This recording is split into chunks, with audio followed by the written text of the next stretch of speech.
U.S. Senate candidate and former Alabama Chief Justice Roy Moore.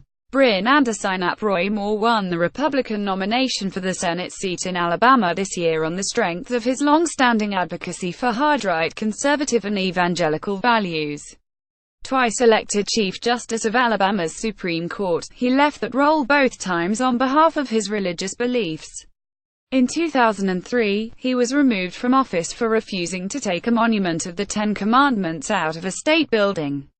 In 2016, he was suspended for refusing to uphold the Supreme Court's decision on same marriages.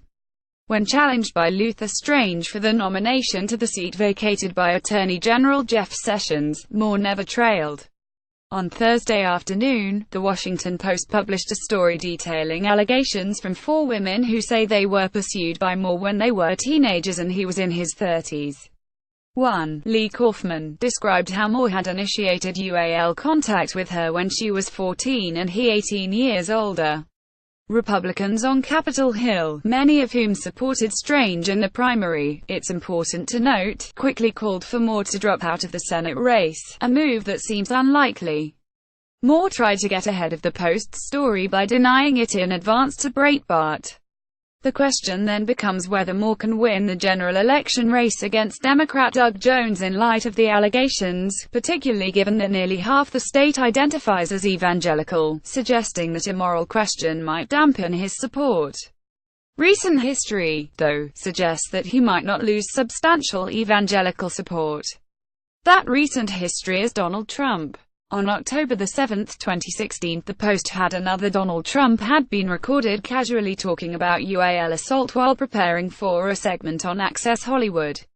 When he denied having actually assaulted anyone during a presidential debate, a number of women came forward to say that had done to them precisely what he described in those audio recordings. The result for Trump: he won more support from evangelical voters than any Republican since the question of religious identification began being asked. Nearly half of Trump's support, 46%, identified as white evangelical Protestant. In the wake of the Access Hollywood tape, PRRI released data showing that, for evangelical voters, moral rectitude had faded in importance since 2011. More than any other religious group, evangelicals said that someone who acts immorally in their personal lives can still serve morally in office.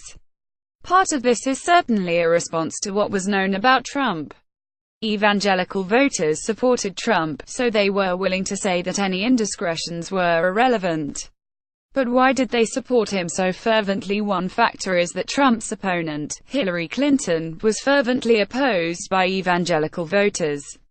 Our Sarah Pauline Bailey wrote about that last October. She symbolizes much that runs against their beliefs: abortion rights advocacy, feminism and, conversely, a rejection of biblical ideas of femininity and womanhood. Perhaps even more significantly, Hillary Clinton, as an outspoken and activist First Lady, is inextricably tied in the minds of conservative Christians to the loss of the culture war battles beginning with Bill Clinton's first term in 1993. That last point, about the culture wars, is important.